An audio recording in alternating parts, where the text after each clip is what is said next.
Vous avez manqué des épisodes de la quotidienne cette semaine. Vous inquiétez pas, on vous a préparé un best-of des meilleurs moments de l'émission toute la semaine et on se retrouve dès lundi. Excellent week-end. Ils sont fait bolos sur place. Reste debout là. Reste debout là. Voilà.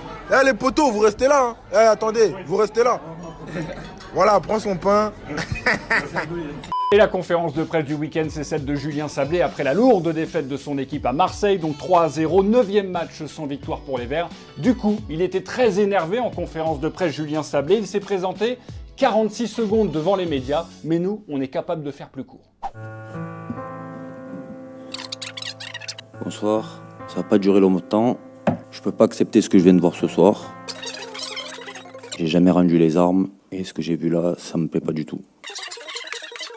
On n'a pas vocation à jouer le maintien pour un but sur coup de pied arrêté. Donc c'est minimaliste sur le 3-0. Bonne soirée. Dis donc, en ce moment, c'est plutôt Julien en Sablé. Oh, excellent. Excellent, hein? Non, c'est nul. Ah, oui. Oui, peut-être. Ouais. C'était donc journée d'éclat porte ouverte hier à Bordeaux qui seront à Toulouse ce soir, 8e de finale de la Coupe de la Ligue. Côté TFC, Pascal Duprat a mis une quiche au public toulousain. Moi je vous le dis, je voudrais qu'on aille en finale de Coupe de la Ligue pour m'apercevoir qu'il n'y a pas de supporters à Toulouse. Parce que l'occasion venue, on verra s'ils viennent à Bordeaux si jamais on allait en finale. Je vous parie qu'ils n'y seront pas. Dis donc, quand même, entre nous, qu'est-ce que vous prenez les supporters toulousains avec Pascal Duprat? Personnellement, je trouve que les spectateurs se réveillent à la 90e minute, quoi. Ouais, franchement, moi je me ferais siffler le prochain match, mais c'est pas grave, ça sera nouveau. Il y a deux solutions, soit ils font l'amour, soit ils vont au stade. Donc s'ils pouvaient couper le courant aux quelques centaines de milliers de personnes, donc si jamais il y a une coupure de courant, il faut venir au stade. Donc l'OM est un grand club qui déchaîne les passions et qui déchaîne apparemment beaucoup de passions chez les Toulousains. Voir du blanc, du bleu partout, c'est insupportable. Voilà. Mais rassurez-vous, amis toulousains, à Évian, ils prenaient aussi. Hein.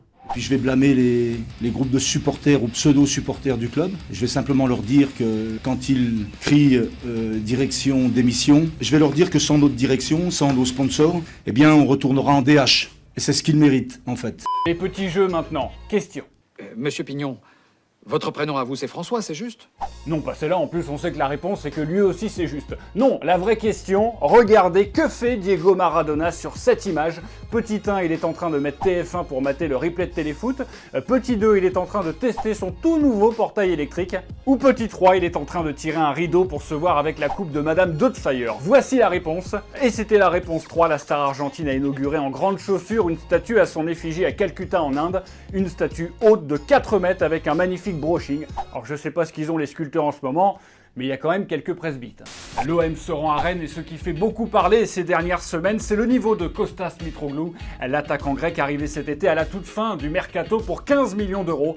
3 mois et demi plus tard, 10 matchs, 2 buts et Rudy Garcia très déçu. Mitro, fallait bien le faire jouer parce qu'on l'avait recruté, donc si on l'a recruté, c'était pas pour le laisser tout le temps sur le banc de touche. Après, pendant 2-3 matchs, il a continué à jouer, il a pas été performant et je crois que Valère est revenu depuis 2 matchs.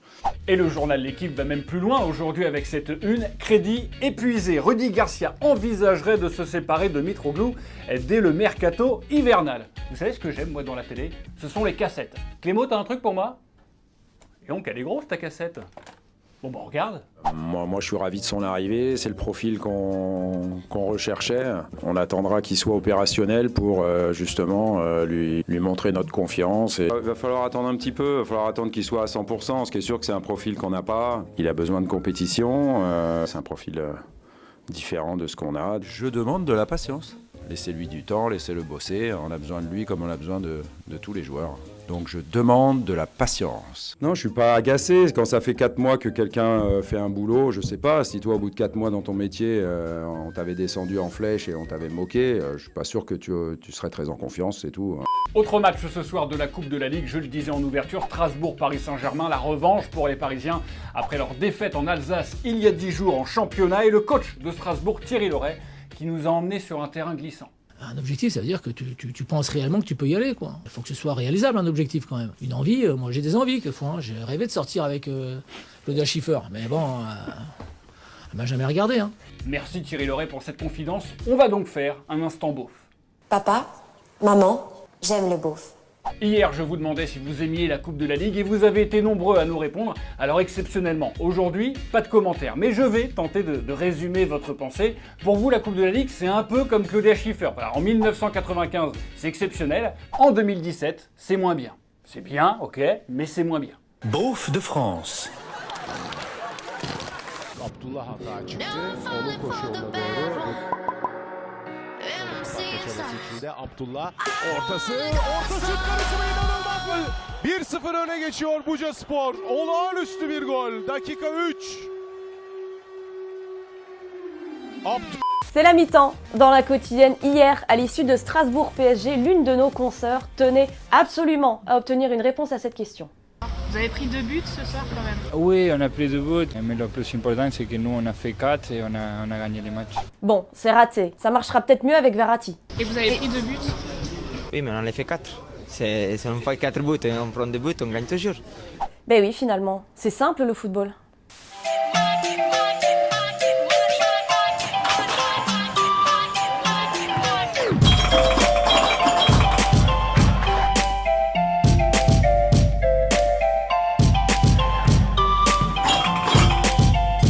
Et puis enfin, a priori pas de départ pour Pierre-Emerick Aubameyang cet hiver. Le Borussia Dortmund a mis un veto. L'international gabonais sera donc sans doute encore jaune et noir au moins jusqu'en juin prochain, même si la Bundesliga, officiellement, elle, a décidé de le transférer sur la Lune, regardez. Alors tout ça à cause de ses chaussures des Moon Boots, c'est pas très gentil de se moquer du style des gens.